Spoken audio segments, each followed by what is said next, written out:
Hello, my name is Alicia Underwood, and I'm the Rise Vermont Program Manager for Windham County. Thank you all for joining us for Rise and Walk Windham County.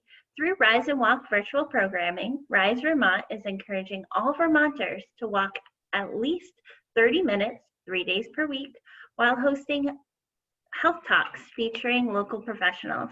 With me today is Jeff Nugent. Jeff will be talking with us about recreating outdoors in Windham County. Jeff is a GIS and mapping specialist at Windham Regional Commission. Jeff enjoys hiking, biking, kayaking, cross-country skiing, and then spending time outside. He also works with towns and conservation groups, mapping the local trails. Hi, Jeff. Thanks for joining us for Rise and Walk here in beautiful Windham County. Hey, Alicia, glad to be here today. Thanks. What are some things to keep in mind when recreating on trails? The first thing is that here in New England, we're actually relatively safe recreating on the trails. If you look at the local news reports, you hear about people having issues outdoors. It's typically they're lost or they're stuck out after dark. And so just being aware of what time sunset is, being aware of doing a trail within your abilities will help keep you safe. So starting out doing small, short trails and understanding how long it may take you to walk a mile or 2 miles or 3 miles. You can adjust your hikes and your starting time accordingly. Especially important to be aware of when sunset is in the autumn as the days start getting shorter so you're not stuck outside after dark. In terms of natural hazards, again, in New England, there's relatively few. I'd say the primary one is going to be ticks. The Vermont Department of Health has their Tick Smart website page, and I'd recommend going there to learn more about how to keep yourself safe in the ticks that we have these days. And probably the next biggest thing might be poison ivy, which is a plant that grows in disturbed areas along roadsides and stream sides. You can look on the internet for what poison ivy looks like and try to avoid it.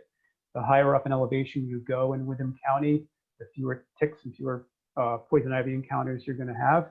And as winter comes along, there's snow on the ground that pretty much eliminates those risks. Great.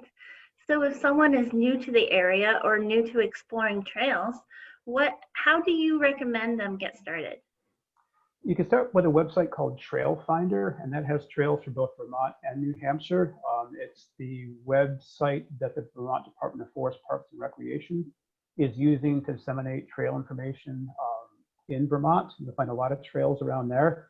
The Windham Regional Commission also has a trails page on our website, and I've tried to pull together a list of the more popular public trails out there that have good signage and good mapping, so people will be less likely to get lost.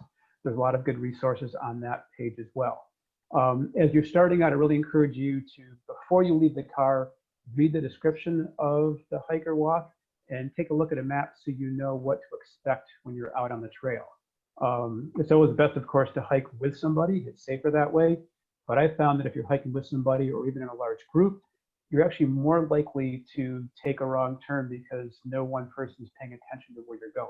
So again, just really understanding where the trail goes, the turns you may need to take, and can you get back before dark, I think is the primary things that will keep you safe. Great. So what local trail would you suggest for families to either bike, ride, or hike? Oh, there's a lot of trails out there. I'd recommend starting with some of our multi-use pathways or rail trails. So these are trails and pathways that are typically wider, flatter, and smoother. The Westover Trail in Brattleboro, of course, is a really popular one. Out in the Dover area, there's two great trails. There's the Crosstown Trail and the Valley Trail out there. The Valley Trail is paved and it's actually plowed in the wintertime. So if you want to get outdoors and walk without trudging through a lot of snow, that's a great starting place. And the Westover Trail in Jamaica as well, in Jamaica State Park, or up around the South London area or Windhall Brook Campground area is another wonderful rail trail. These are great for kids that are just starting out learning how to ride their bikes because there's no traffic and there's few obstacles for them to encounter. If you want to up your game a little bit and do something a bit more adventurous, some of our more hiking trail type pathways are great. Putney Mountain's a wonderful first mountain to hike. You do most of your climbing in the car driving to the trailhead. the Vernon Town Forest has a sort of newly upgraded trail system, and that's a wonderful place. We have several state parks in the region with good trails. I might recommend the Mount Olga Trail in Molly Stark State Park in Wilmington, or back to Jamaica State Park. There's a trail called the Overlook Trail, which climbs up to a nice view of the West River area. Wonderful. So what is one last thing that we should keep in mind when trying to social distance here among the pandemic? As I mentioned, those rail trails are great because they're typically wider and they give more places for people to get off the trail and social distance. You could also go earlier in the morning when there's fewer people on the trail. Great. So thank you so much for sharing with us about this with us today. And for additional information, to find resources and links that are shared today, go to the Rise and Walk Windham County page at risevt.org. And remember to rise and walk for 30 minutes a day, at least 3 days this week. Thank you. Have a great day. Thanks, Alicia. I enjoyed talking to you.